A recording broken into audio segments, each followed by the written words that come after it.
So, sorry, someone's trying to call about the debate. So put your name and where you're from in the chat so that we can welcome you. We've got about 150 people signed up, and we're live streaming to all of the Our Revolution pages. This broadcast will be recorded just in case anyone needs to get a hold of it later. For those who weren't able to join us, share widely, please, because all of these candidates have prepared remarks and have a lot of insight into how we can really transform the party in our state and make it a place where everyone can be. We talk a lot about the Democratic Party as a big tent, and I'm excited to hear the comments from the administrative committee and their ideas for what they'd like to do in the next couple of years. We have Stephanie Newton from Linn County, Oregon, joining us. Michael Smith, who's the chair of the Gun Owners Caucus. He specifically says, I'm not running for any DPO office. He's an excellent chair, though. Jennifer Cassidy, who's a PCP in Benton County. Linda Williams from Polk County. Lisa from Kaiser, Oregon in Marion County. Put your name and where you're from in the chat so that we can welcome you. And we're excited to have you. If anyone knows Leslie Ruark, I'm getting a call from her and can't really answer because we're live streaming this. So reach out to her. Darren Ash from Lapine, South Deschutes County. I'm going to welcome some of our panelists who are the candidates for the upcoming DPO elections. First, actually, he's not a candidate. Sean Nickus, who's one of my partners in crime. He's one of the leaders of Our Revolution Central Willamette, and he will be co-hosting with me tonight. And then our candidates, we have Casey Hansen and John Knight, who are both running for the chair of DPO. And then we have, in alphabetical order, all of this is in alphabetical order, Rosa Colquitt, Keith Haxton, and Pete Lee, who are all running for vice chair. And last, but certainly not least, we have Eileen Healy and Jeff Weston, both running for secretary. So put your name and where you're from in the chat so that we can see all of these fantastic people who are joining our live stream tonight. This will be shared on all of the Our Revolution Oregon pages, and will also be recorded and up on those so that anyone who misses it can still see the fabulous contributions of each of these candidates in tonight's live stream. We have Tiffany Lorraine Chapman from Clackamas County, I think. Yes, the chat's rolling up. Lee Mercer and Lori Chadwick from Marion County. Kat Stone from Douglas County. Jennifer Sprague, also another Our Revolution leader from Polk County. And she says also from Corvallis Allies. Valdez Bravo from Clackamas County, now in Ashland, Oregon, one of the new Jackson County participants. David McCall from Tillamook County. We still have people registering as I speak, which is fun and exciting. Lydia Foz from Multnomah County. Ingrid from Salem. Gary Litke from North Portland in Multnomah County. Nancy Philippe Russo from Benton County. You're live with Our Revolution Oregon. We're hosting tonight's Democratic Administrative Committee debate. And in just a couple minutes, we'll be starting live. Hal's gonna give me the signal when we're ready to start. Andy Sellis says he's in the house. He's one of our leaders in Our Revolution Southern Oregon. Emma, you can go We on have each. Becky Byerly and Matt Keating in Lane County. Colette Pari Miller in Jackson County. She's a PCP and party secretary, and SCC alternate. All right, Emma, you can go forward anytime. We're good. Great. And Okay. we're live on Facebook. We are live on Facebook on all of the Our Revolution Oregon pages. So you can also put comments there. We have fabulous candidates who we're excited to share with you tonight. Our Revolution is a volunteer-led organization that came out of the 2016 campaign, and our entire purpose is to increase civic engagement and to transform the Democratic Party is one of our key objectives. So we're excited to host this debate tonight. Sean Nickus from Our Revolution Central Willamette is co-hosting with me. Do you want to say a few quick remarks, Sean, so they can hear you? Oh, sure. Hey, everybody. I'm Sean Nickus. I'm your chair of Congressional District 5 for the Democratic Party of Oregon and a revolutionary in our revolution. I see Ingrid and Wayne are here tonight. You know, those folks, they're here from Salem. They gave me a life-size Bernie cutout just a few months ago. Hi, guys. I'm so glad to see you here tonight. I guess we're getting close to ready to start, it looks like, from the look on Emma's face, at least. And I want to thank everybody for attending tonight. I especially want to thank, the people who are running for the offices, because you're all experienced folks. You know what you're getting yourselves into here, right? And this isn't a small little volunteer thing. This is a great big volunteer commitment. And I'm just really impressed when people step up to the plate and want to do this type of volunteering. So I'm impressed by every one of you, and I really have to say that thank you, really thank you for taking the time out of your lives to help grow the Democratic Party and to help keep all Americans safe from the things that it seems like many people want to do that are really bad inside of America nowadays. One of the great pleasures of community organizing, both in the Democratic Party and in our revolution, is finding people who are really worth looking up to. I mean, as an adult, finding new heroes. For me, it's Kaiser City Councilor Roland Herrera. He's someone I feel is really a great leader in our community, and he has a lot of wisdoms he likes to share. Roland is older than me. He reminds me a lot of my father in a lot of ways. And he says, we are all progressives together, different lanes headed in the same direction. And it's my sincere hope that Roland's wisdom can be a guide for the Democratic Party here for the next 2 years. May I continue with the format, Emma? Or yeah, Sean's gonna announce the format, and then we're gonna dive in. I guess I actually should say a couple of words. We are doing our membership drive right now.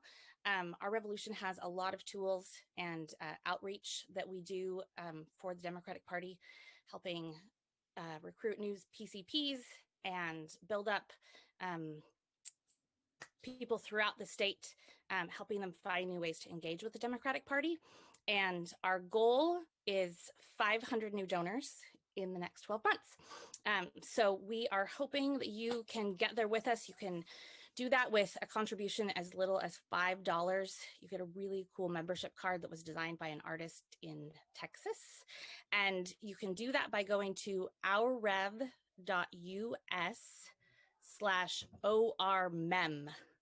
ORMEM, like member. We'll put that in the chat multiple times tonight, but hope that you can join us as a member, whether you have been actively involved in our revolution or not. We're always happy to join new folks.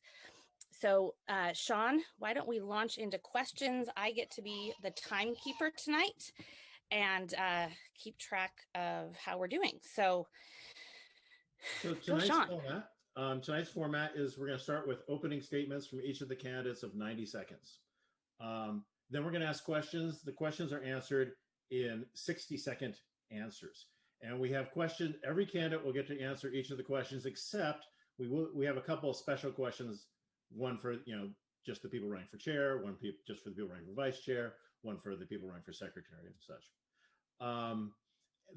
Each candidate can have 2 30-second rebuttals if they feel like they need them this evening if something comes up. And with that, I'm just going to go straight into the questions, or straight into the introductions, I should say. Um, we have worked out the order to start things off. So the first person going is John Knight. John Knight, Thank you, Our Revolution, and thank you everybody for being here. As Oregon Democrats, we have agreed upon a platform emphasizing that our strength comes from our diversity. But at the same time, we have a culture in our party that tells us otherwise, that disagreement risks disempowerment. We try to gain or hold power by arguing until the clock runs out, or we avoid disagreements altogether in hopes of maintaining the power we do have, which of course stifles our progress. In reality, a difference of perspective is an opportunity for growth. It confronts our current notions. We can get defensive and stifle ourselves, or we can empower each other with the mutually beneficial offer of community and personal relationships. The two biggest challenges facing the party are supporting our rural communities and how we put into systemic practice our call for diversity, equity, and inclusion inside our party and in every community across Oregon. And that's why I'm running to be your collaborative chair of the Democratic Party. Throughout this debate, I will make the case for an equity-centered collaborative approach through concrete proposals for how we get there, all driving toward the drafting and implementation of an equity-centered, community-focused strategic plan to make us a whole party for the whole state. Thank you. And you came in under time. Good job, John. Thank you, John. So next up is Eileen Kiley. Eileen, you may take it away. Oh, you're muted, Eileen. Oh, you'd think I'd know by now. I'm Eileen Kiley. I am the current secretary of the Democratic Party of Oregon, and I'm here tonight because I hope to earn your vote so that I can continue the work. In addition to being the secretary of the DPO, I'm the vice chair of the Deschutes County Democrats, and I was the 2018 candidate for House District 53, an incredibly red district, but through careful coordination with my county party and our activities there, we managed to increase the Democratic vote by 13 percentage points, more people than had ever voted for a Democrat before. And because of that, we knew that Senate District 27 was a competitive race. And I ran for that against an opponent who raised $1.3 million, $500,000 in negative advertising against me. And we still came within 1.5 percentage points of winning that race. Eileen, we're at time. How to win. Thanks. And thank you. Next up, we have Pete Lee. Pete Lee from your car. Hi, I'm once again out in the field working on things. It's either EMT stuff or this godforsaken ham radio project. But in brief, one thing I want to say, I know virtually all of the candidates, and I am glad that we're all here to have a discussion. I'm a big proponent of an ideas primary, and no matter who wins, I'm committed to working with everybody on what their strategic and tactical priorities are and to move forward that way. If there's anything I could say briefly, I got to tell you, being vice chair is a lot harder than I thought it would be. And as a DNC member, and now, the DNC Environment Climate Crisis Council was formed in August 2019. I also serve on their executive board. And one more thing real quick, I actually helped write the first Our Revolution draft state plan at the recommendation of a senior Merkley staffer. And I'm sad to report that all the things that I put in that in order to help us plan as a movement to help protect each other and other vulnerable populations turned out true. And I hope that now we may have turned a little bit of a corner, but there's more work to do. Okay, who's next? Thank you. Next up, we have Rosa Colquitt. All right. Thank you very much. Thank you, Emma and Our Revolution, for extending this opportunity to me. I appreciate it. And good evening to everybody. I am running to be your female vice chair because I have been on a consistent path for more than a dozen years to increase diversity and inclusion in the Democratic Party of Oregon. there were many moments along that long path to where I am today when I felt alone and I felt isolated.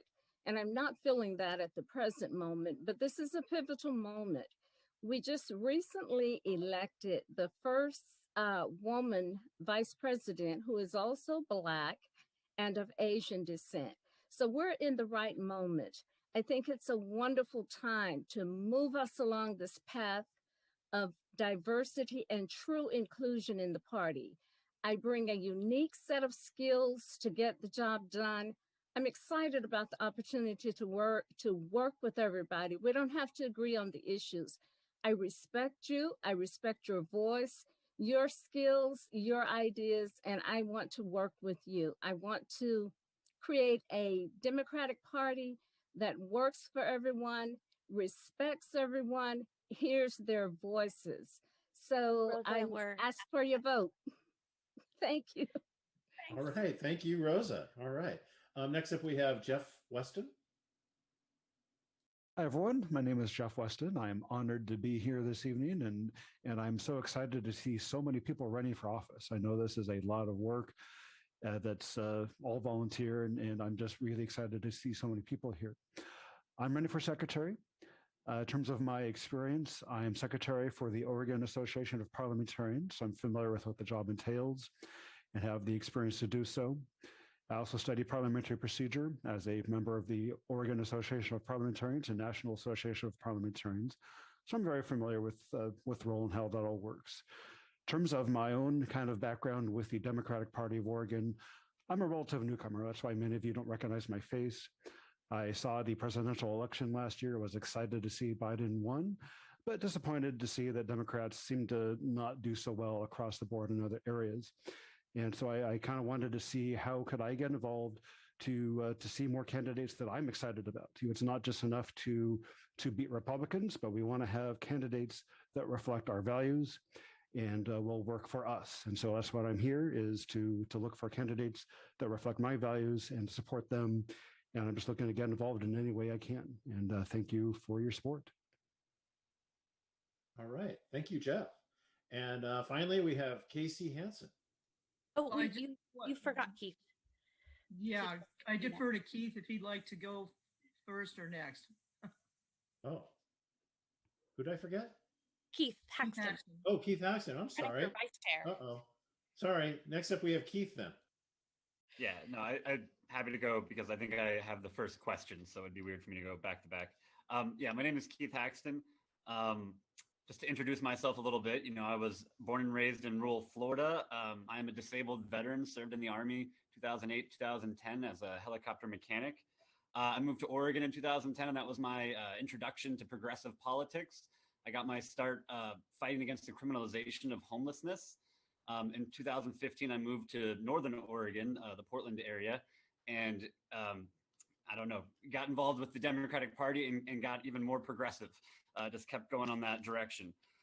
I'm running right now because I believe in democracy, and I think that our party vitally needs a revival of democracy. In my county, I ran on the Revive Democracy slate, and I think that's the same policy mindset I want to bring to the Democratic Party of Oregon. This means, first and foremost, having democracy in our state central committee. This means, not pushing emergency resolutions that we can't have debate or amendment on. This means having standing committees that really function and whose elected members are empowered and not dominated by the appointed members. If you elect me, I promise to bring accountability, transparency, and genuine democracy, and I ask for your vote. Hope to speak soon. Thank you, Keith. Thank you very much. And now, finally, we have Casey Hansen. Thanks, Sean. First, thanks to Our Revolution for inviting us all here tonight. Many of you only know me from a distance, so let me introduce myself. As a longtime progressive activist, I cut my Oregon political teeth in the 1990s as our LGBT community was under repeated nasty assault from the right wing. As we transition from the 90s into a new millennium, I recognize the need to fight for LGBTQ rights within the Democratic Party.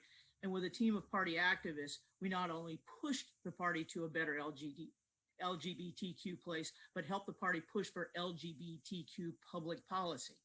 My issue advocacy is wide as well, as I worked, lobbied, and campaigned for election integrity, healthcare for all, racial equality, and social justice. My roles further transitioned as I moved into party leadership, first as vice chair, then as chair of the Multnomah Democrats a dozen years ago. And from that point forward, my energy was focused on electing Democrats, because the only way we were and the only way we are going to get progressive policies in place is by ensuring we elect Democrats in Democratic majorities. Simply put, if Democrats are not elected, Trump has taught us that millions pay the price. I have a proven track record as a get-it-done campaigner, issue advocate, and a chair who elects Democrats, even during a pandemic. And I hope to earn your support so I can continue to do that work as the chair of the Oregon Democratic Party. Thanks. Thanks, Casey. I'm going to remind our candidates that we have shortened times slightly because we want to hear as much from each of you as possible. So questions will be 60 seconds, and then rebuttals. You each have 2 rebuttals of 30 seconds, at which time you can ask a question or clarify something that one of the other candidates has said. I apologize if you're hearing screaming outside my door. I have 3 kids. We're gonna go forward from here. Sean's gonna start off asking the questions, and I will be keeping track of who speaks so that we can make sure we have parity in that. And with that, we go. Just a reminder, we have 60 seconds for each question. This question will be for everyone. The first person to answer will be Keith. We all have people in our lives who have taught us a lot or made a big impact on us. Tell us about an important mentor or leader in your life and how they've taught you what they've taught you is relative to your service. Well, thanks for that question. Yeah. I think to me, the most important mentor in my life probably was a teacher of mine in high school. His name was Mr. Jenkins. And, he had a PhD in philosophy. He had a master's in education, and he had won Teacher of the Year for the whole state of Florida, which is kind of a big state. And here he was teaching in this country school out in the middle of nowhere, making very little because he believed in it. He believed in education as a philosophy, as a means to lift people up. He really taught me to question things, question what you're taught from anybody, even him, question what the majority thinks, question even what your friends might think. Question especially people in power and what authority tells you. He also taught me about my own hometown having been previously segregated. He stood up and fought against that segregation in the Jim Crow era in the South and marched to desegregate my town, which legally is desegregated, but unfortunately, like a lot of America, is still de facto kind of segregated. They taught me to stand up for what I believe in and to fight, even if it means great sacrifice. Thanks. Okay, so anybody who wants to hop in here and share perspective you have. I'll jump in. Go ahead. I'll jump in because I always go first. For me, it's my dad. When I was in high school, junior high and high school, my dad was fired from his job for turning in his boss for embezzlement and other unethical behavior. And it turned out that he was telling the truth. When they offered him his job back, he wouldn't take it. He was unemployed for about 18 months. My college fund went to supporting our family, but we were okay in the long run. And it showed me you can get another job, but you can't get a new set of values. Once you compromise your integrity, you can't get it back. Later in life, I found out that business merged with another business in Houston and became Enron. So I saw somebody literally lay everything down for their integrity, and that has lasted with me forever.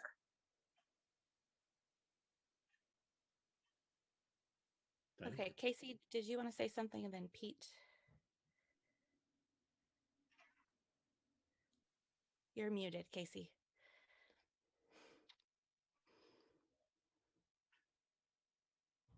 You're muted. There we go. I'm sorry. My mentor in the Democratic Party was the late, and is the late, Meredith Wood Smith. Some of you may remember her as the Oregon Democratic Party chair, and she was chair when I came into the she was vice chair when I came into county party activism. She was both soft-spoken and Socratean and engaging, and she was a magnificent listener at the same time. She was a great organizer. She led me through some tough times with the Multnomah Democrats, and she was just a treasure to be around. And I miss her greatly.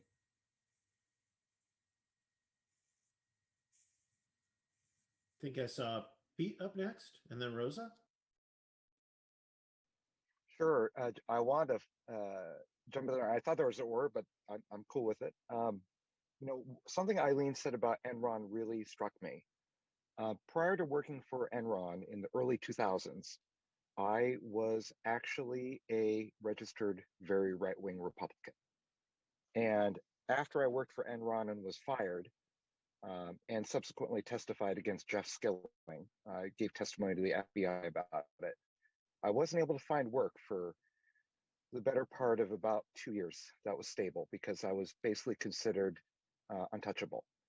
And I would say that if there's anything my mentors and people who actually moved me to becoming a very left of liberal progressive that I am today, it's my mentors who said, growing up as the son of immigrant parents, I believe in you. And for us to be able to find ways that we can communicate that to others and to never give up. But I gotta say, Enron was a terrible experience. And sometimes speaking truth to power is something you get punished for.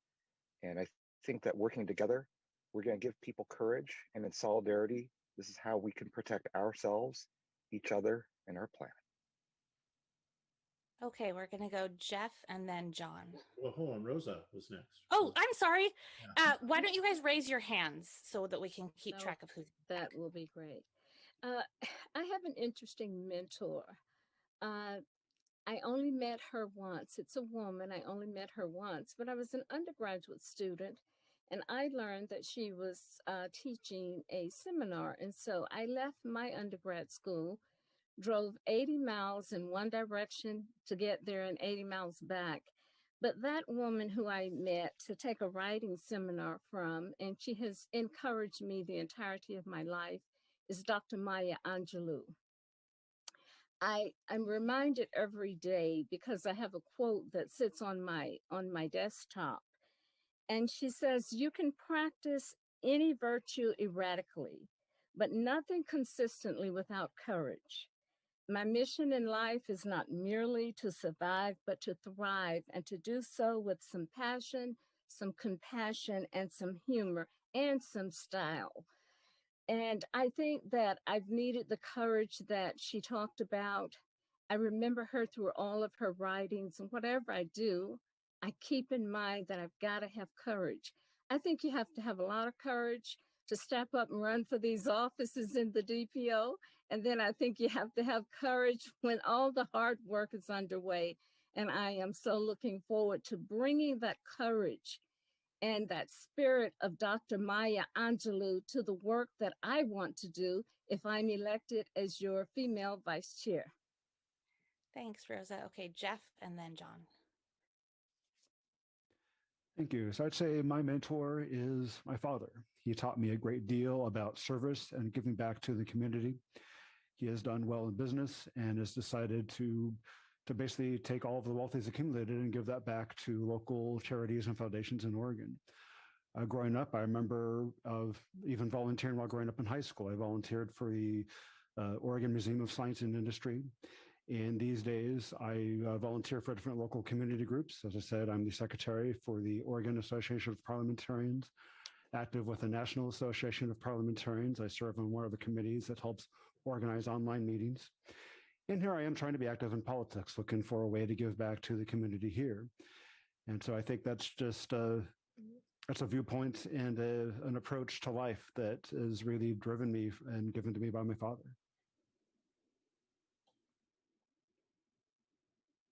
Okay, John, last but not least. Thank you very much. Yeah, obviously, a lot of people to choose from in our lives, and whether it's teachers, professors, colleagues, a lot of things to tap into. But I cannot mention someone other than my mother, and the real reason there is that she and my father both were able to keep us going when times were tough. Economic situations frequently led us to being eligible for food stamps, and through all that time as kids, my mom was pushing for us to have a better future, as well as to pursue something that fit with her values and her principles. And she felt called to be a pastor within the Presbyterian Church, and ended up working for the majority of her career in Christiana, Tennessee, in a small little former town that I think maybe still had a post office, so technically still incorporated, but a very rural, very conservative community, and revived a church from being almost disintegrated to becoming this vibrant community to converse in a progressive way and to bring some liberal vision into that community. And I think that being able to pursue that, push against the patriarchy to get in that position, on your pastime, was amazing to me, and that's who I'm inspired by. Thank you.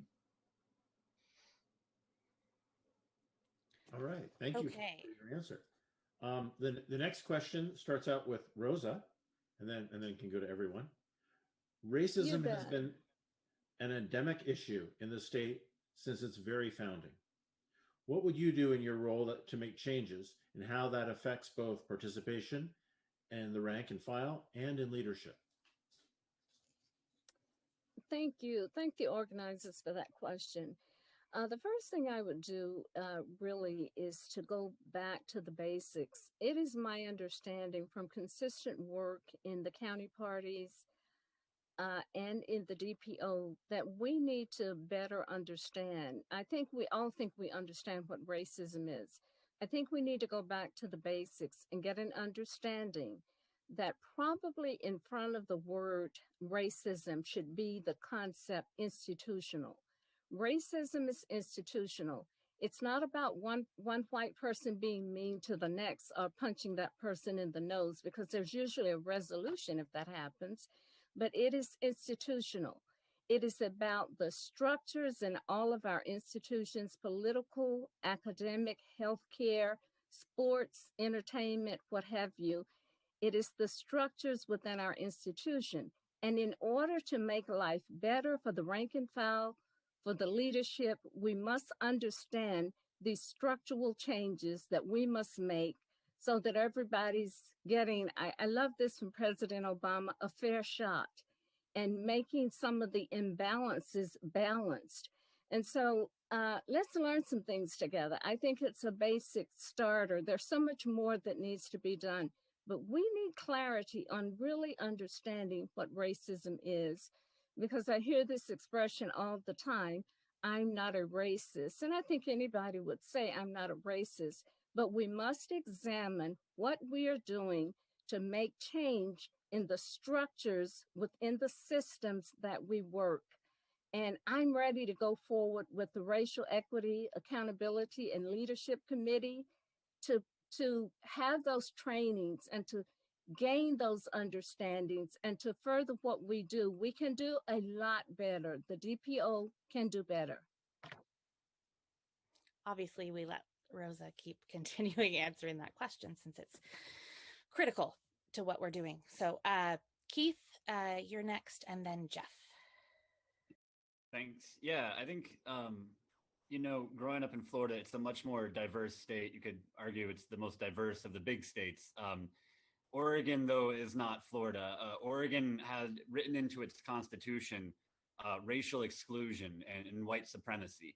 And Oregon's constitution was written right on the eve of the American Civil War, which, after the Civil War, there was this period called Reconstruction, and it was ended prematurely. And there really wasn't a Reconstruction and equality that happened. Actually, as we all know, the Jim Crow laws and the Black codes came in, and racial segregation was reinstituted for most of the nation following 7 years of Reconstruction.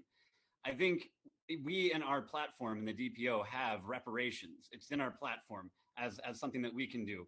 I think Rosa's absolutely right. It's not about an individual, it's about institutions. You know, if an individual is racist, that's a problem for them individually. You know, they can be educated, we can talk with them. But when institutions are racist, when racist individuals have the ability to perform racism and get away with it, that's a problem for everybody in our society. And one of the ways that we can correct the historic inequality is with reparations. It's not the only solution, it's not a miracle, but it's an important one. Thank you. Okay, Jeff, and then John, and then Casey. Thank you. Yeah, I don't have all the answers. It's a huge issue, and I agree with the institutional racism. I see it. I live near downtown Portland. I've seen the protests. I attended a handful of the Black Lives Matter protests in downtown Portland. I got tear gassed pretty hard a couple of times, but I'm white. I'm a white male. I never feared for police retaliation. I never did anything that got me arrested. But I recognize that my experience is different than a person of color attending one of those protests. And I think that's a shame. I think that people should not be in fear for their lives, just going about their daily lives. And again, I don't know what the answer is, but I'm looking for ways to help, and I want it to change. Thank you.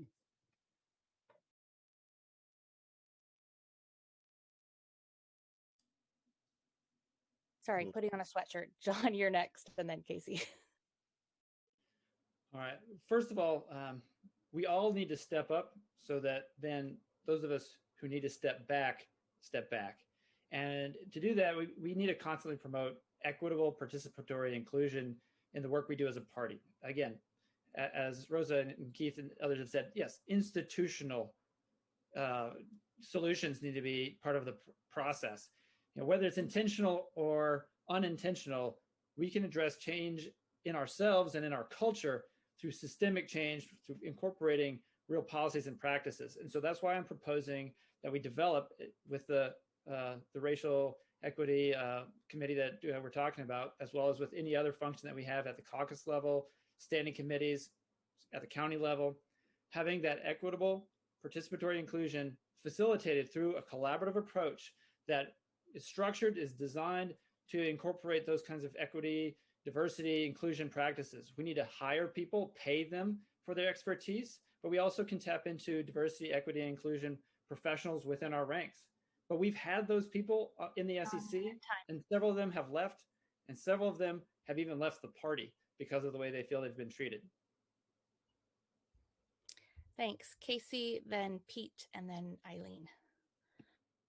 Thanks. First of all, we shut up, we listen as folks of white privilege. Too often we like to jabber about it, and then we block out the very people we should listen to. So that's why I started the REAL committee, the Racial Equity, Accountability, and Leadership Committee, and asked Dr. Rosa Colquitt to lead it. And they are starting, they've only just started on their journey to make the Democratic Party a more equitable place. Further, in everything I do in the party, I try to see as best I can through a lens of equity.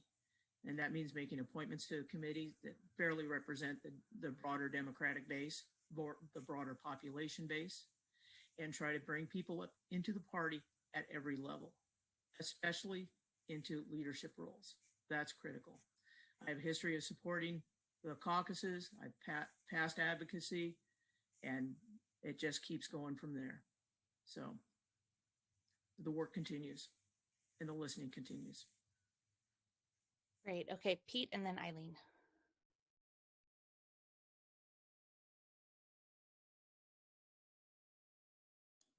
Pete, you're muted. You got to unmute, Pete. You would think I know.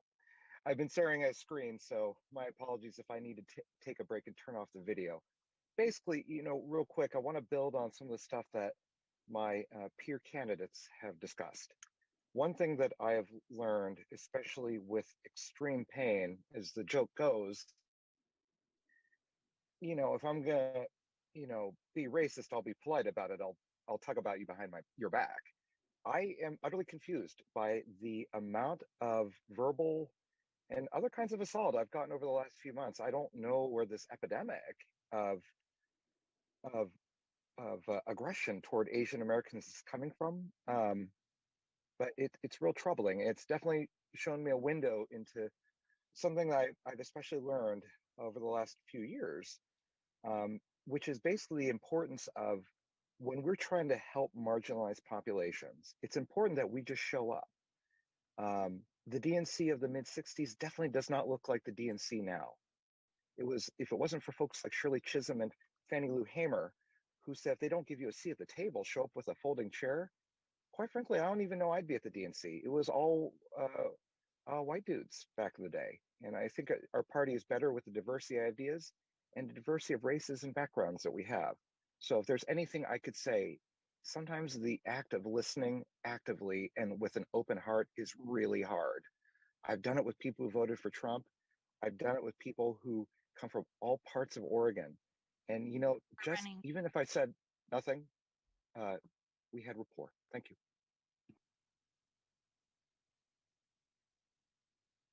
John, were you rebutting or did you forget to put your hand down? No, rebut, I think, is not necessarily the appropriate word, but I'll take 30 seconds here. You know, one of the things that has been mentioned already is that we need to listen. And then when we feel heard, we feel included and we can participate fully. But that's part of the problem we run into in this party. And whether it's racism or anything else, it's the idea that if we don't feel heard, we don't feel valued. If we don't feel valued, we're not going to stay. And if we have to endure that frustration of not feeling valued, especially when society is telling, you know, our BIPOC, you know, Democrats that they are not equal or that they are not included in the society and economic and political process at the same level, then we need to make that inviting in our party so that they want to participate, not make it hard for them. Okay, Aileen is up next there. Thanks. Deschutes County is 88% white, and yet we elected BIPOC candidates to the county commission, to the Bend City Council, and to the Redmond City Council. We have endorsed 5 BIPOC candidates in local elections for 2 school boards and a park district. If we really want our elected leaders to reflect who we really are, we have to do the work of recruiting and supporting and fighting for our BIPOC candidates.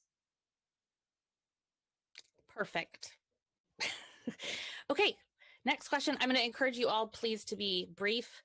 We have some really important questions to get through, and so if you can keep it under 60 seconds. Question comes up for John. I believe Rosa was wanting to continue 30 seconds. Oh, I'm sorry, Rosa. I didn't see your hand. No problem. I'm going to take less than 30. I just want to say, knowing the work ahead for the DPO, if we are genuinely sincere about hearing people and valuing and respecting people, I feel inspired.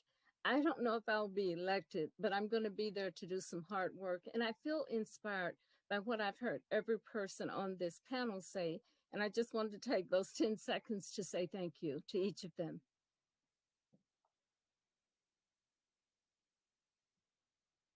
All right. Okay, John. Sure. Our next question is for John. President Biden has said he will make vaccines available to everyone by the end of May. And, you know, quite literally, thank God for President Biden. We should be able to start having small gatherings of the vaccinated by the end of this month. What opportunities do you see this creating for organizing and expanding the Democratic Party? I just want to clarify, we have who is starting for each question.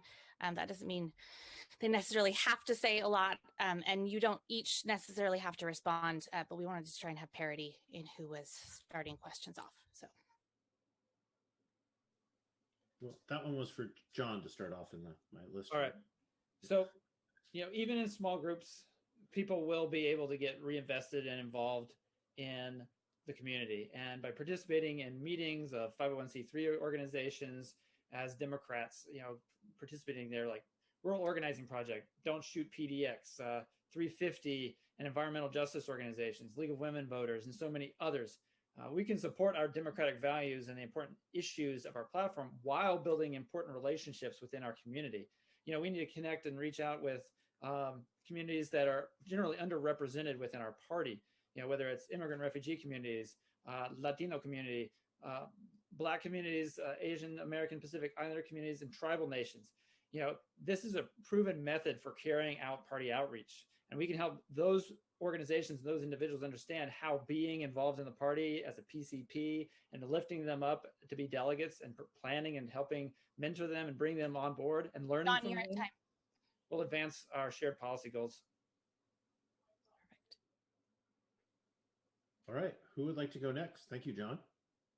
And I see Pete Lee's hand up. Pete, take it away. So one thing I wanted to clarify is that it's important to work with your primary care provider on the timing of and the nature and context of when you meet people. I've had the honor and privilege, quite frankly, of as a volunteer EMT here in Oregon of 20 years running, and boy, this year has been a real ass kicker.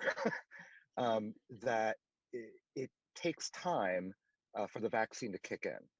And I would say that the one opportunity this gives us, one thing you might not know about is that the Pacific Islander community is really getting crushed by COVID. And I think maybe if there's one thing I'd put out there, it's for groups that feel especially vulnerable and rely so much on face-to-face communication that we prioritize them.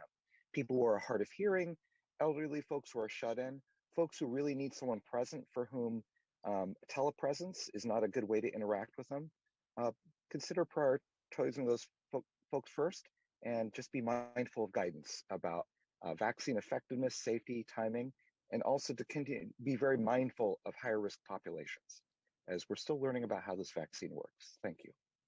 Thank you for that, Pete. Jeff, and then Casey.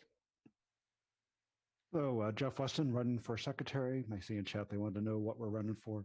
And I'm excited to see the vaccine being rolled out. I'm very thankful for Biden and his work. And I do a lot of Zoom meetings. I've been in Zoom meetings all day today. And no offense to this group, I hate Zoom meetings. I really look forward to being in person again. And I think there are some wonderful opportunities to meet people face to face and do that outreach face to face, especially for people who don't have wonderful internet like we all do, who don't have access to the technology we do.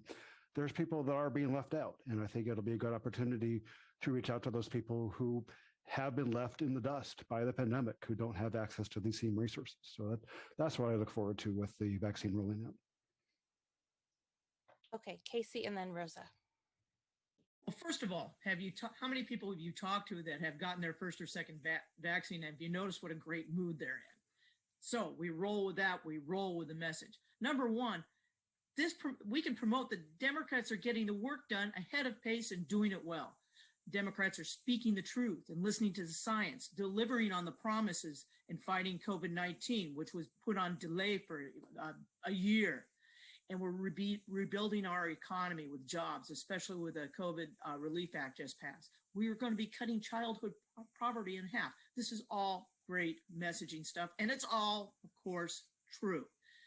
Now, this is what we can promote and continue to promote in Oregon, and we are doing that already at the DPO. And guess what? We're going to be able to start doing what we do best and going door to door. Can't wait. Rosa. What I wanted to add to this is a lot of times when I'm trying to register people to help them get registered or to go out into Black communities in particular, something that folks say to me is, why is it that political people only come around or come into my community knowing that there is disparity here and that Black and brown populations have been disproportionately impacted by COVID? And even now, even though I understand what President Biden has said, there is still an issue of access and hesitancy in some communities. I know that it is in my own. But what folks tell me is, here you are, it's time to get a vote, and you're in my community. So I think that this is an opportune time when we're not looking for votes to go into communities with community-based organizations to talk about the Democratic Party, but also to learn a lot more about what the needs are in the community when we're not looking for a vote. So I'm excited about the opportunity to be able to go out and talk about the Democrats and do democratic organizing. Casey, did you have your hand up on purpose still? Okay.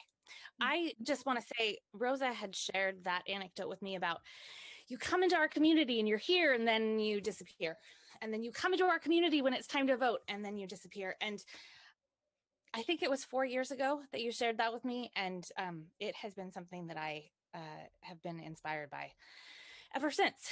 So thank you for that. Okay, Sean, next question. This one starts with Eileen. We have a unique dynamic in Oregon with our urban-rural divide. Often a lot of attention gets focused on a relatively small area of the state. How will you, in your position, make certain that there is more parity and resources and attention to currently underrepresented areas in the state, including the support of candidates?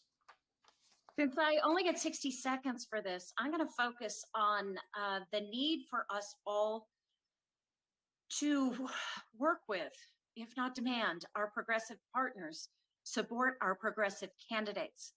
I was actually told face to face by one of our strong progressive organizations that no Democrat can win in Deschutes County, and they endorsed my opponent. One of our largest unions endorsed our opponents. Some other unions stayed on the sidelines so that they could appear neutral or bipartisan or curry favor with my opponent. I only lost by 1,500 votes. If any one of them had thrown down, I'd be sitting in the Senate right now. This is why it is so important that we have to build these coalitions and that we hold our partners to their promise, not only to us, but to their constituencies. So this is step one. I'm going to take a rebuttal for 30 seconds after we're done, and I'll give you another. Okay, anybody want to comment on that as well? Sure. Oh, who said sure? I said sure. Oh, great. I'm faster with the unmute button than the raising of the hand. So, the bottom line is the DPO does not tell rural counties or candidates what to do, but we sure ask them, how is best to serve you? And so we have to listen to the specific issues in the specific counties, in the specific districts, and respect what they want. And, I was hard this year. A ton of stuff had to be canceled in rural because of COVID, but we did a lot, but we still need to do more. I mean, we do leadership training support, the Neighborhood Leader Project, the Local Elections Project, election protection, the Check for Democracy grants, travel grants for SEC members, and early analysis. Of the 29 non-urban counties, we sent out 128,000 GOTV mailers to benefit the whole ticket. We made 238,000 coordinated campaign calls. Now, this stuff doesn't jump out and you don't see it. It is helpful, but yeah, we need to do more. We need to hit the road, listen to the work, and do as much as we can for our rural partners and expand like Deschutes is doing and has done. Okay, I think we had John and then Rosa and then Jeff and then Keith. So rural communities and outreach and connecting better with them is going to be a major challenge, not just for the next 2 years, but in the medium and long term. We need a 36 county, 4.2 million Oregonian strategy for winning elections, not just in 2022, but beyond. And we've said this for years, but in 2020, we saw the dissolution of the Wallowa County Democratic Central Committee. We have two other counties, Morrow and Sherman, that do not have central committees. We've repeatedly heard, and I have heard from delegates in rural parts of the state who feel like they are left out of the party and feel abandoned. And we can solve that problem. Again, we need to listen to them, but we need to do it in a structured way. I've proposed pulling together a special committee that takes on the task of creating recommendations for the SEC to adopt and implement to serve the needs of rural communities by listening to them. Not just the easier that people that are easy to reach, but communities of color, tribal nations, immigrants, refugees. Okay, now approximately 60,000 people renounced their GOP affiliation in 2020. We can bring some of those in by appealing to them as NAVs, but we got to have a solid strategy for that, one that works for those communities, not just the way it works in the metro.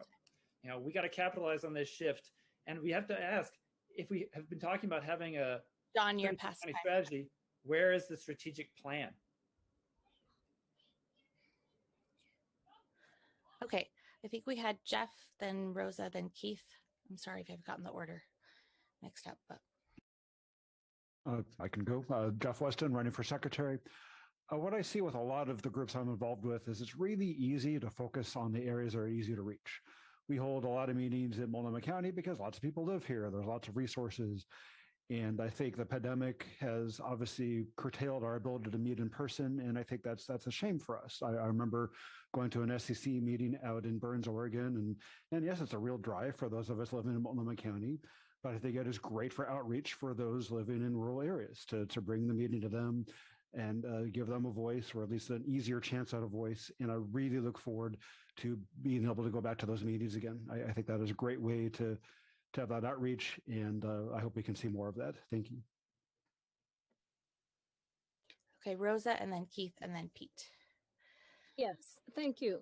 When I read that question, and I thank the organizers for that question, there are 3 words that jump out at me when I read that question, particularly based on the past 3 to 4 weeks that I've had an opportunity in campaigning for the vice chair position to go out into I mean that virtually. I haven't been traveling, but to engage in the communities and ask questions about how do we elect more candidates and how do we give better support. But the 3 words that I see are more parity with resources. A couple of things that I was told is that there's just not the feeling that there's a genuine desire to put resources in, and it's part of what clearly Eileen has stated. I was told and suggested that if we, for community organizers, they need more internet service, finances for internet services. They need more an expanded neighborhood leadership program when we're not in the midst of a campaign, that we need more supplies, that we need more signage. These are all things. Okay, thank you. Okay, Keith, then Pete, then Eileen. Thank you. I think this is a really important question.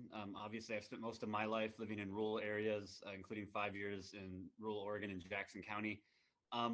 There's a lot that we could do on a social level, on a policy level, that would really help bridge the gap between urban and rural divide. And I really think we go a long way to helping encourage Democrats in rural areas to be more active.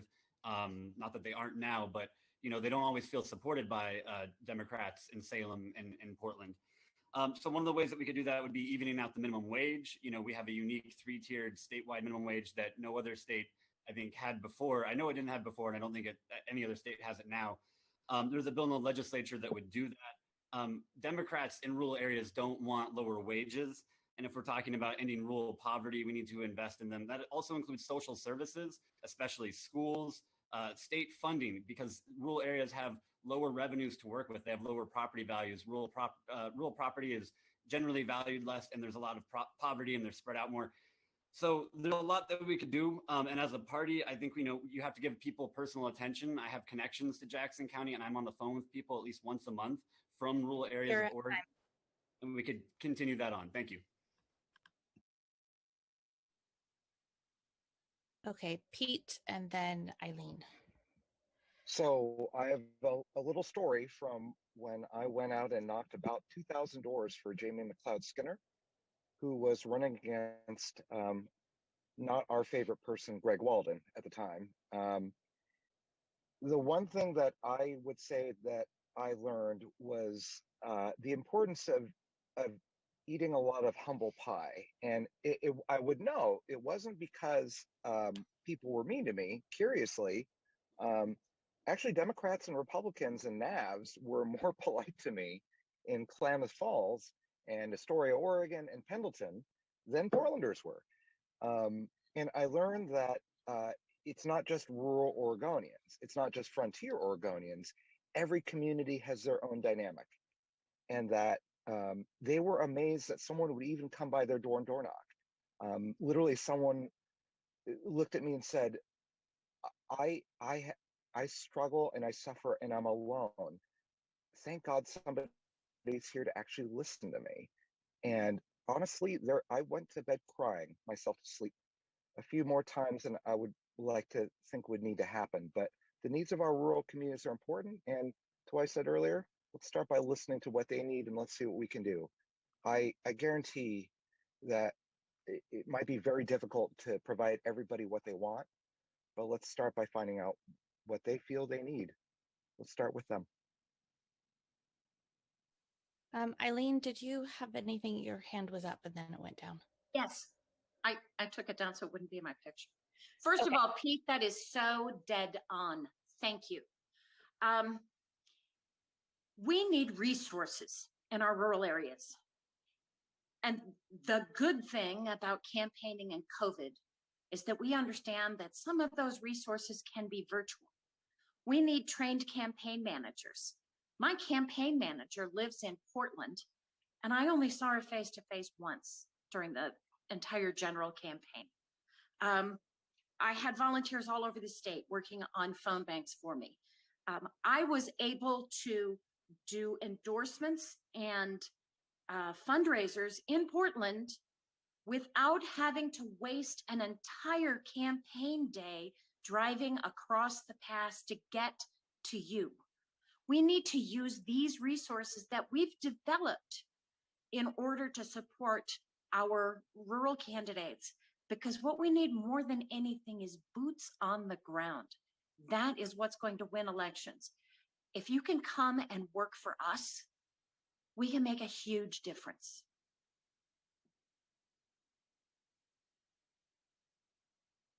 Okay, we're at 5 of 12, so let's try and move it along a little bit more faster.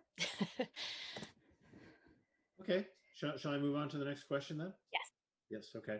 I'm going to change the order of the question slightly here, but number 5 is next. This question is just for the vice chairs. The role of the vice chair is relatively vague, as described in our bylaws, but you are being elected on the basis of your qualifications. If you are at liberty to champion policies or procedures, what would they be? And I guess we could start with Rosa. All right, thank you for that question.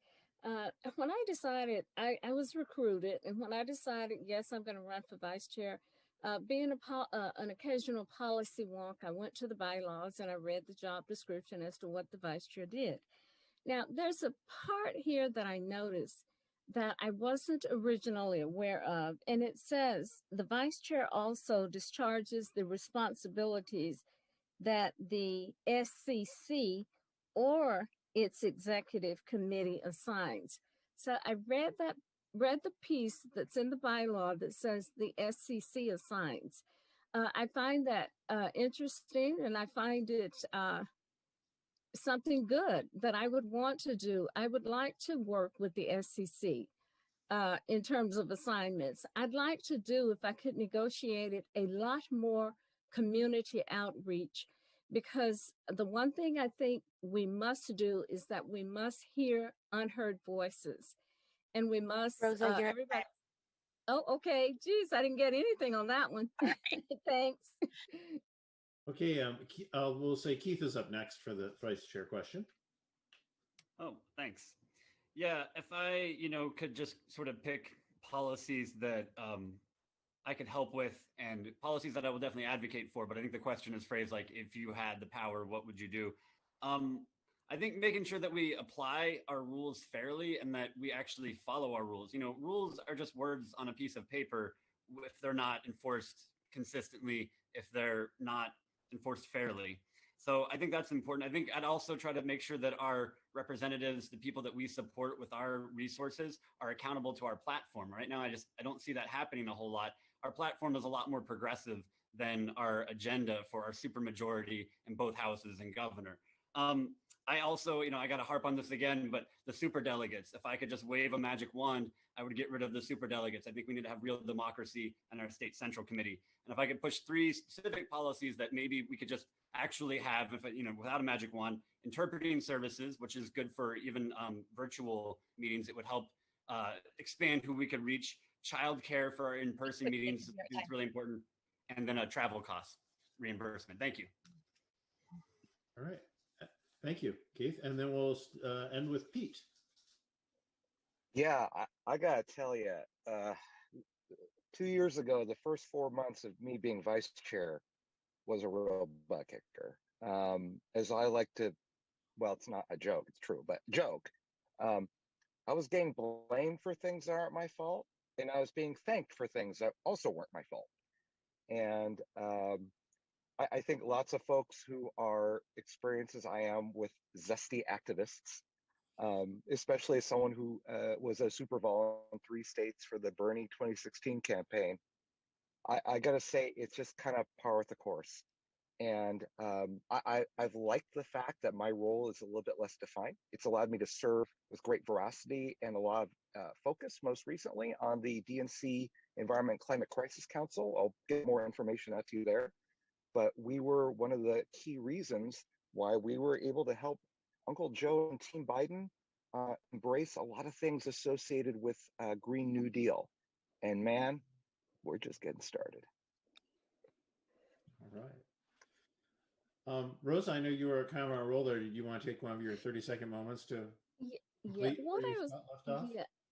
Yeah, what I wanted to add there, and I've got to be a little bit more expedient here, but what I wanted to add was my reading of the bylaw clearly says assignments from the SCC, and I wanted to say I would seek a role to have a more definitive engagement with the SCC delegates so that DPO admin has a better feel for the policies that they're interested in and the policies that they really want to push. And that goes back to my commitment to hear all of the voices and respect all voices. Thank you for those extra seconds. Certainly. Okay, I'm skipping on to question 7. I'll come back to question 6, so Emma knows there. This one starts with Jeff. We all serve in unique ways. How would you like to shape your role to serve in the most dynamic way? Thank you again, Jeff Weston, running for secretary. I mentioned my experience with the Oregon Association of Parliamentarians, so I obviously have a big background with parliamentary procedure, and I really view that as democracy in action. It is all about allowing people to have their voice and participate in the discussion and vote and allow a democratic process. And I've personally seen Robert's Rules of Order abused in many ways to subvert the democratic process. And so I would use my role as much as possible to try to bring those rules to support the democratic process, to support members' rights, to allow them to participate and do my job as much as possible to grant access to minutes of meetings and other resources the secretary is responsible for. That is how I'd like to shape my role to kind of best promote my work. Thank you.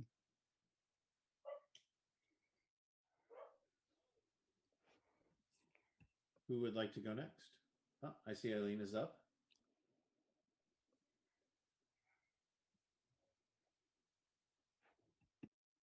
Eileen, I think you're muted. And it was a good start too. There's about 6 paragraphs in Robert's Rules that talk about the minutes. That's one of our jobs as secretary.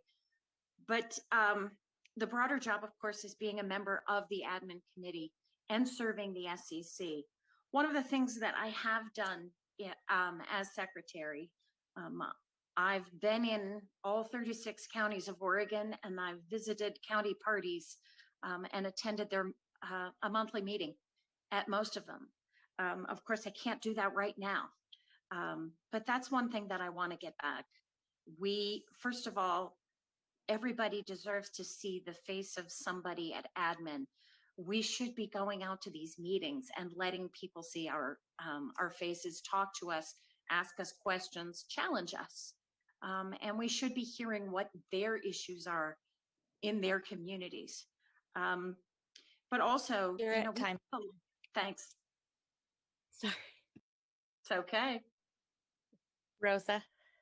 Yes. Uh, in shaping a unique role, I believe profoundly in if we're going to expand representation and true inclusion in the Democratic Party, I think with the DPO admin work, I would like to see us work much more closely with our caucuses, particularly our identity and our issue caucuses, because they have the knowledge and the lived experience to help us understand how we bring more diverse voices into our organization.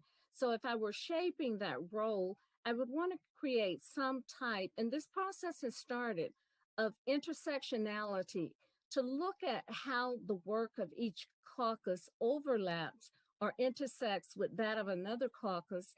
And when we have that kind of knowledge and that kind of understanding, I think it's a pathway, a progressive pathway into how do we bring more people into the organization and how do we create a culture that will sustain that the diversity and that folks feel that they are genuinely respected and included. Okay, Pete. Okay, sorry. You guys are doing great. Just a clarifying question. Is this there have been lots of changes to question? I think this was the next one. This is we all serve in unique ways. Okay. How would you like to take your role to serve in the most dynamic way? We're coming back to number. Okay. I think right now, if I have the honor and pleasure of being selected by the SCC to serve again, probably the two key things are to do what we can to do not just better. Better gets said a lot. If you look at 30 years of presidential debates, it's better, better, better. Forget that. Try not to swear. We need to do great. We need to do great. I mean, and one of those ways, not just for race and for our rural and frontier communities and for the economically disadvantaged, which, by the way, feel free to ask me this later off this, but one of the greatest strategic threats to the Democratic Party is actually the fact that we have massive income inequality, especially in places that are democratically controlled that do well economically. These disparities are a ticking time bomb for the Democratic Party that needs to be worked on, and also to continue the work, if I'm selected, as continuing a member of the DNC Environment and Climate Crisis Council, because Green New Deal, you don't just snap your fingers and do it. It's literally down at the community and neighborhood level. Thank you. Okay, Sean, what's next? Oh, very good. This next question is for Rosa. There have been a lot of changes to how we all function during the pandemic, and that includes how we function to get things done within the DPO. What changes would you like to advocate? Would you advocate more for with meetings and committees as we move into the new normal? Okay, I'm still figuring out what that new normal is going to look like. But again, based on engagements and discussions one-on-one with our SCC members, I would advocate for actually not ending in a post-pandemic world, actually not ending how we are using our remote technology to meet with folks and to keep it as a method of people being able to vote who can't do the travel or who don't want to do the travel. But what I would really recommend is some type of hybrid model, because indeed, I think it's important for people to meet in person, to build relationships. Some people are touchy-feely, whatever, and they want to meet in person and build relationships. But post-pandemic, I do not recommend that we engage again the way we did pre-pandemic, which is folks have to travel 2, 3, 4, 5 hours to get to a meeting, and they may not be comfortable once they're there. Thank you. Pete, and then John. You know, if there's anything I've learned, it's that I try not to get too wrapped around the axle of gazing either at my navel or a crystal ball when it comes to COVID. I just have two words for you: supply chain. I do what I can as an EMT, ironically, to stockpile stuff. I read the Financial Times every day. That's why I've purchased 3,000 blue masks, because I am very stringent about PPE, especially because I use it a foot and a half away from someone who might have it during testing. So I don't know. I think I'd rather ask the SCC that. I think I'd rather ask our caucuses that as we move along and try to encourage that, like Bruce Lee said, who I really do wish I was related to, that is important for us to be like water. And speaking of water, we still got to do something about Flint, folks. Seriously.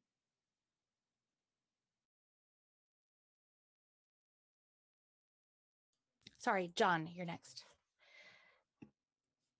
All right, first of all, as we go back to normal and create what we want normal to be post-pandemic, we need to ensure full rights of participation for every member of the SEC.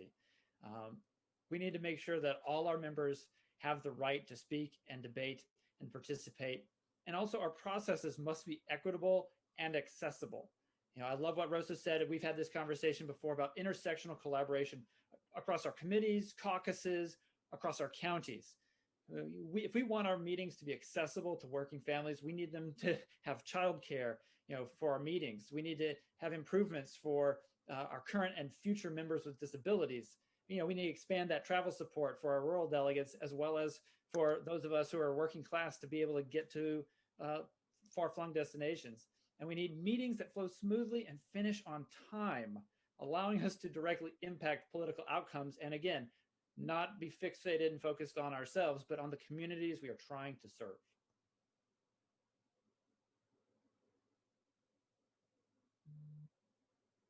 Okay, Pete and then Casey. Oh, and Jeff, sorry.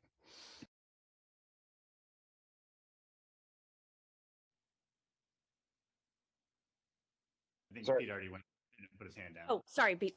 Yeah, I think I already went. Okay, so Jeff, Casey, and John. Oh, me next. The order got switched around a little bit. No worries. So yeah, I think this is talk about the new normal. I kind of see some issues with the current normal in terms of, a lot of the Zoom meetings I see. It's easy for a lot of people to get excluded, and it's easy for rules to be created that might exclude people. And so I think it's being very careful about that and ensuring that access is available to everyone, even if they don't have excellent broadband. Making sure that the rules are fair so that people can't be unnecessarily excluded.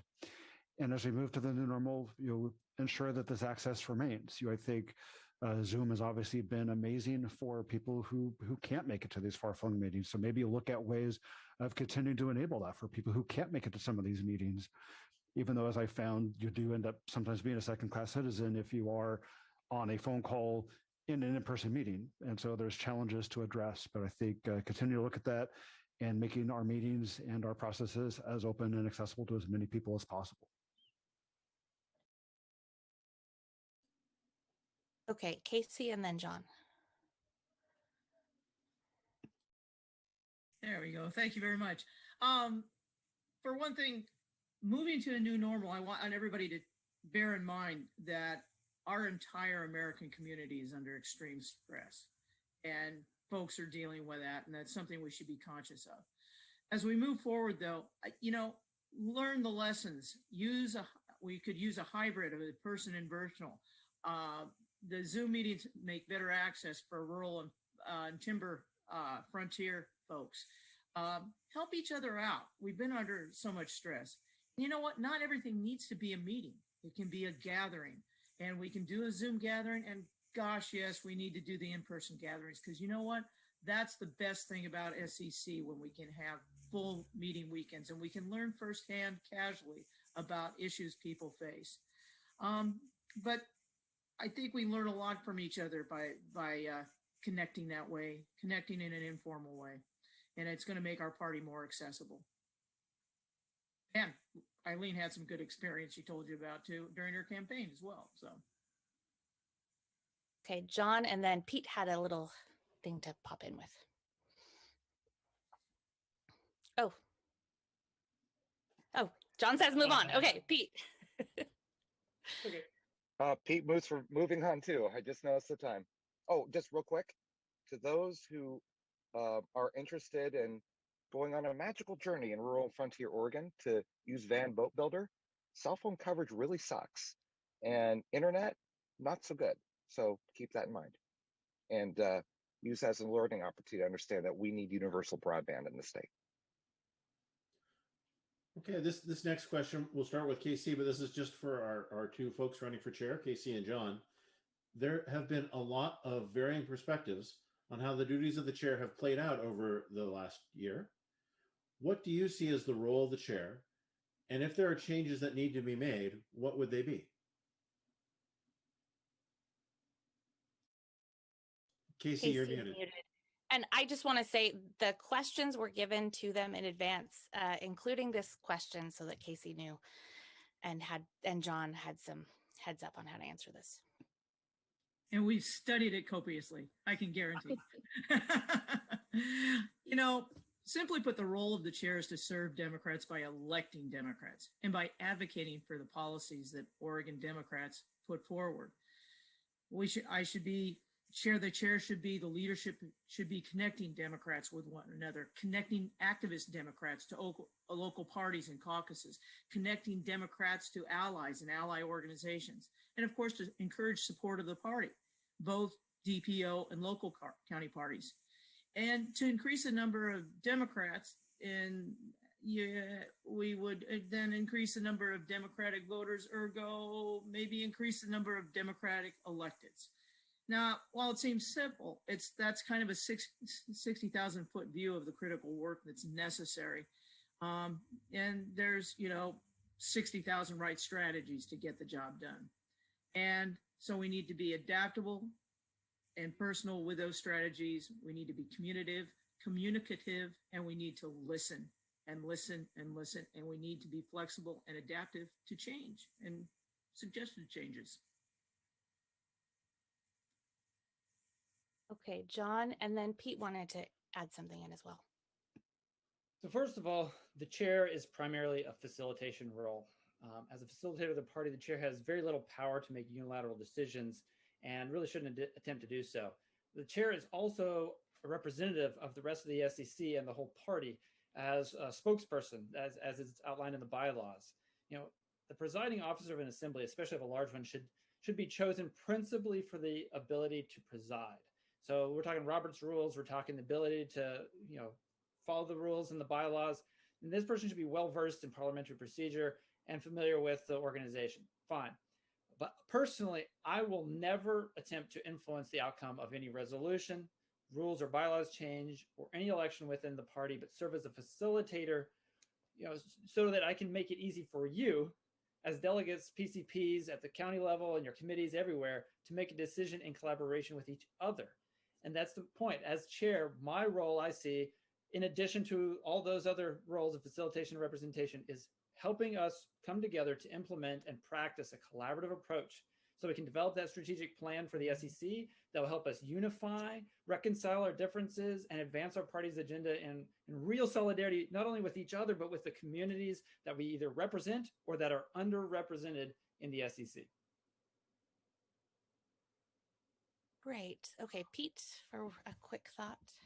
Yeah, if there's one thing I could say about chair. Oh, sorry about that, Emma.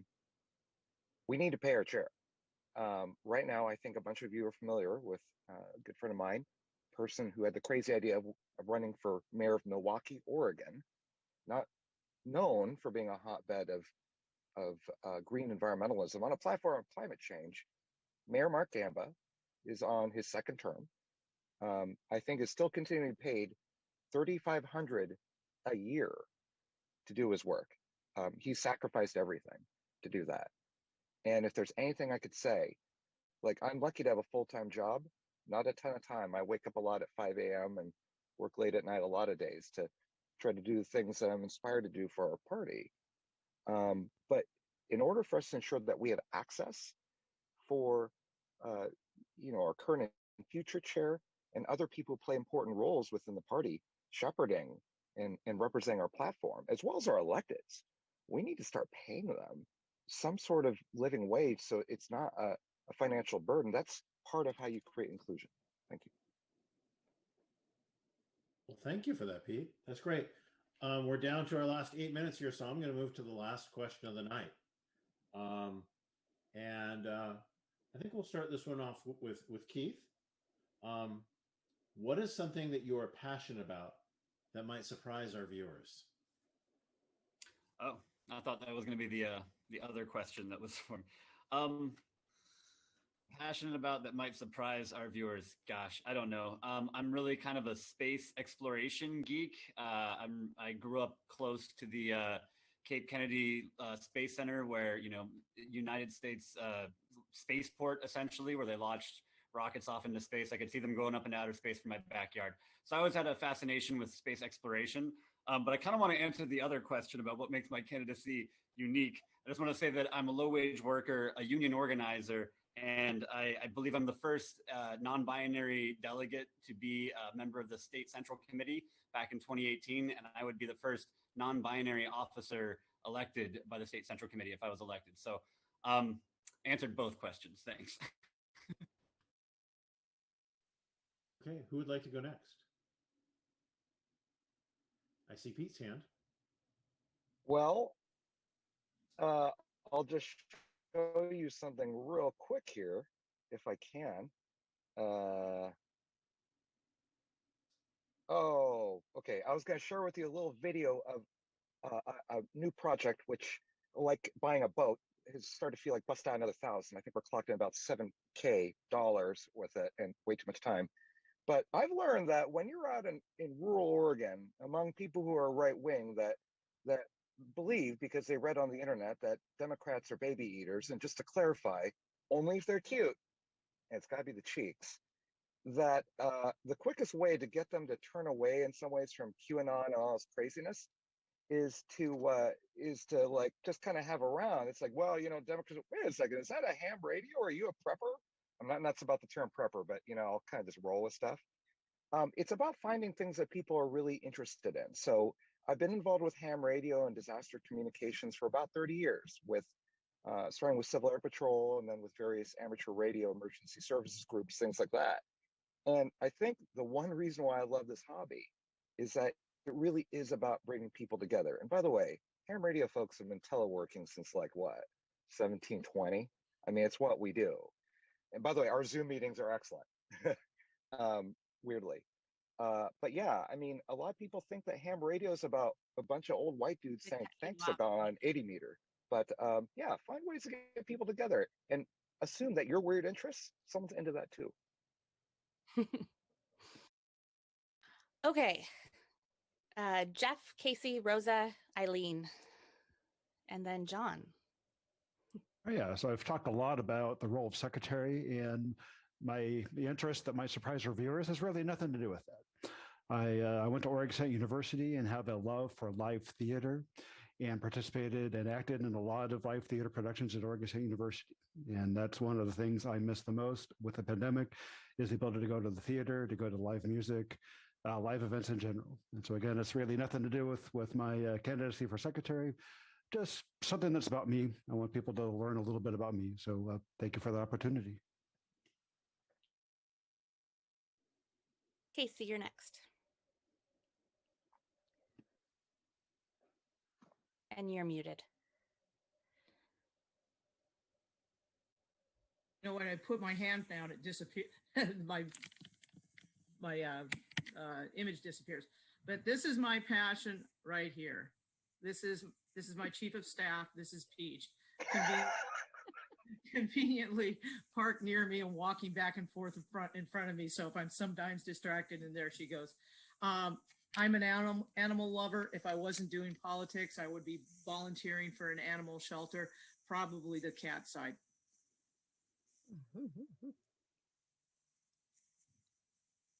Okay, I think it was Rosa, Eileen, John. Okay, there's something, this is a people thing that I'd like for people to know about me. because I don't know if they know it, but I love to sing and dance. I actually took a dance class with my girls once. It was everybody laughed at the same time. It was a break dance class. I looked ridiculous and I almost broke something. So I never allowed my kids to talk me into doing break dancing again, but all the other stuff I really do love. When I was growing up, I wanted to grow up and be one of the Supremes. That didn't work out so hot. But in terms of, I do want to touch on a uniqueness. We talk about diversity and true inclusion, and we have not had representation on our admin with a Black female. I want that to change. It's time to bring in, to be truly inclusive. And part of that representation is what I represent. I am a Black woman, an Indigenous woman, and I want to be elected. And I think it's time that we make good on our promise to be truly inclusive. Thank you. Eileen and John, and then I think we've got everybody.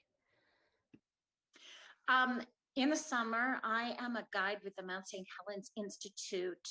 And, you know, I've summited a few dozen times. But that's not the fun part. What I'm passionate about is a hike that's called the Glacier Overlook Hike, in which I walk people into the gaping maw of the breach so that they can see that we are powerless in the face of nature's destruction, but can also see that when we allow nature to recover, the recovery is incredible and fast. And I also have a We the People moment to remind them that the reason that this place was preserved for us to be able to see what nature can do is because of a grassroots organization by the people in all 50 states. It was a bipartisan, overwhelming decision to pass a law that specifically protects that land. And it was a veto-proof majority so that great environmentalist Ronald Reagan couldn't, veto it. John? All and right. then Keith had something else to say. Oh, thank you. First of all, this place shouldn't be a surprise to everyone, but you know, we do have a limit in terms of the amount of opportunities that we have to connect with each other in a real relationship building sort of way. And I think that, you know, it's important to know I am a former educator. I've been executive director. I've been president of the board of an environmental nonprofit in the Mid-Valley of the Willamette Valley. And I've been a caregiver, and I work in a hospital now because of the pandemic. And I think part of the thing that drives me so much is that I want to serve people, you know, and, you know, I want to make sure that people are heard. These campaign proposals that I've put on johnharrisknight.com and I've talked about here, they're not mine alone. They're an evolving collection of my own ideas and numerous suggestions from delegates and Democrats all over the place, all over the state. And we can't always do everything that we want to do all at once, but we have to come together and prioritize. And my background and experience, the thing I'm passionate about is organizational structuring and management, nonprofit management. I have educational background in that. And all of that drives into this idea of strategic planning, of really coordinating all the pieces and putting them together, puzzles, you know, people and processes and resources. And Dawn, you're at time. Drives me the most, and this is why I'm running. And he also likes to disappear for days on end into the forest. If I can. Keith, you had something to add? Thank you. Yeah, I just wanted to say, you know, I got started in politics in 2011, and the Occupy Wall Street was really my awakening. But I really have to give a big shout out and thank you to Bernie, because he is why I registered as a Democrat back in 2015, pretty much just to vote for him. He's not why I stuck around in the Democratic Party. That has to do with this organization and great people, especially activists like you all in Our Revolution. You're the reason why I stuck around. The great work that you do in our state. I just want to say thank you. Thank you for putting this on. And even though I have my disagreements with Bernie at times, I know I wouldn't be here if it wasn't for him. So thank you to Bernie even. And thank you all. I think what a perfect place to end. I want to remind you all about our membership drive. You can join for as little as $5 a month or a one-time contribution.